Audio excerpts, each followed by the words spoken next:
Gas এই দেখতে পাচ্ছেন যে আমার কাছে একটা টর্চ লাইটের কাস্টমার নিয়ে আসছে। এই একটা সমস্যা ছিল আপনার, এটা এই কারেন্টের লাইন দিলে চার্জে বসালে লাইটটা জ্বলে, কারেন্ট থেকে চার্জারটা খুলে ফেলালে লাইটটা আর জ্বলছে না। তো লাইটটা আমি এটা খুললাম, আমি দেখলাম এটা জাস্ট এই যে একটা ব্যাটারি ছিল এরকম, এই ব্যাটারিটা দেখেন একেবারে নষ্ট হয়ে গেছে। ব্যাটারিটা এই মাথা নষ্ট হয়ে গেছে, এই মাথা নষ্ট হয়ে গেছে। সুতরাং আপনার এই ব্যাটারিটা চার্জ নিচ্ছে না। এটাকে বলে আপনি লিথিয়াম ব্যাটারি 3.7 ভোল্ট আপনার এই ব্যাটারির ভিতরে লাগানো ছিল। এই ব্যাটারি খারাপ হওয়ার কারণে এই লাইটটা আপনার চার্জে বসানো চলতো, কিন্তু আমার চার্জটাকে খুলে ফেলালে লাইটটা আর জ্বলতো না।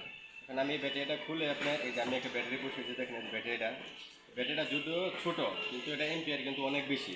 এটার এম্পিয়ার ছিল আপনার মাত্র এই 600 মেগা এম্পিয়ার, আর আমি যেটা এখন বসিয়ে দিচ্ছি এটা এম্পিয়ার হচ্ছে 3000 মেগা এম্পিয়ার। সুতরাং এই ব্যাটারি অনেক শক্তিশালী একটা ব্যাটারি।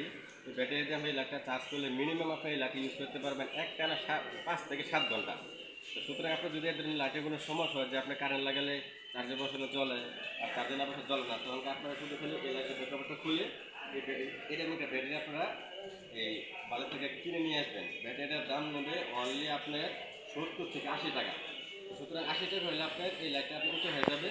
এবার যে ব্যাটারিটা ভিতরে লাগানো ছিল এটা যদি ব্যাকআপ দেবেন 3 ঘন্টা, এটা ব্যাকআপ দেবে মিনিমাম 5 থেকে 7 ঘন্টা। সুতরাং আপনারা শুধু এই কাজটা করবেন। ওকে, আল্লাহ হাফেজ।